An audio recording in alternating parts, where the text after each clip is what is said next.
When we think of evolution, most of us instantly picture Charles Darwin and his famous idea of natural selection, the mechanism of evolution. But, the roots of evolutionary thought run much deeper in human history. Darwin's contributions were revolutionary, but they didn't emerge in isolation. Philosophers and naturalists have long been fascinated by the question of how life changes.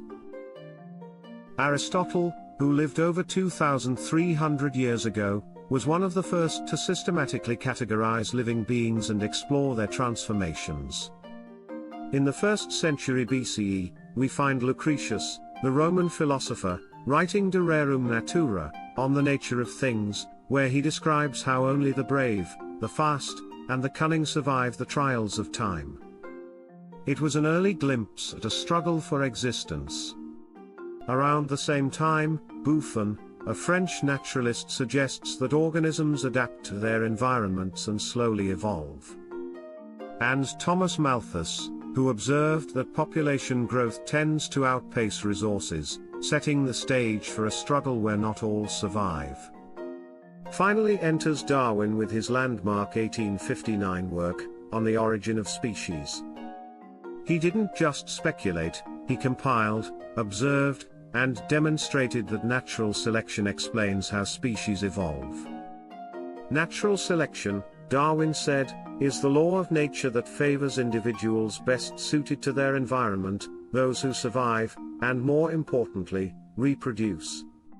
But here's the twist, Darwin's genius wasn't limited to natural selection. In The Origin of Species, nearly 500 pages, there's just a 3-page section on another theory, where he introduces a strong idea that even his closest allies struggled to accept, that is, sexual selection. This form of selection depends not on a struggle for existence but on a struggle between the individuals of one sex, generally males, for possession of the other sex. The result is not death but few or no offspring, said Darwin.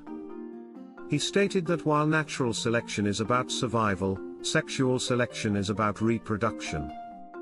It's not about who lives, it's about who gets to pass on their genes. To Darwin, the bright feathers or songs of birds could not be explained by survival advantage alone. These traits were driven by mating preferences, usually by females choosing the most attractive or dominant males. When we think of Darwin, it's often The Origin of Species that comes to mind.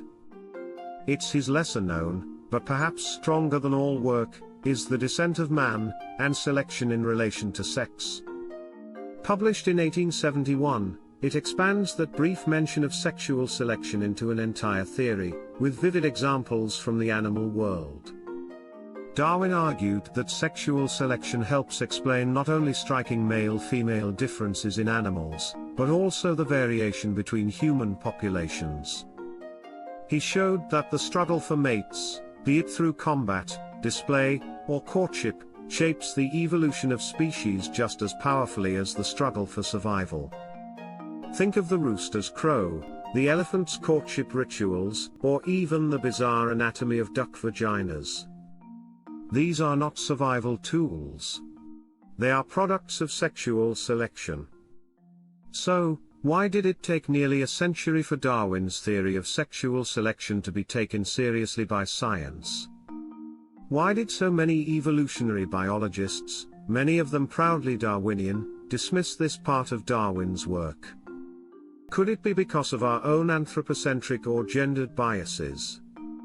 Or the social taboos surrounding sex and reproduction that made scientists hesitant to explore the evolutionary logic behind them?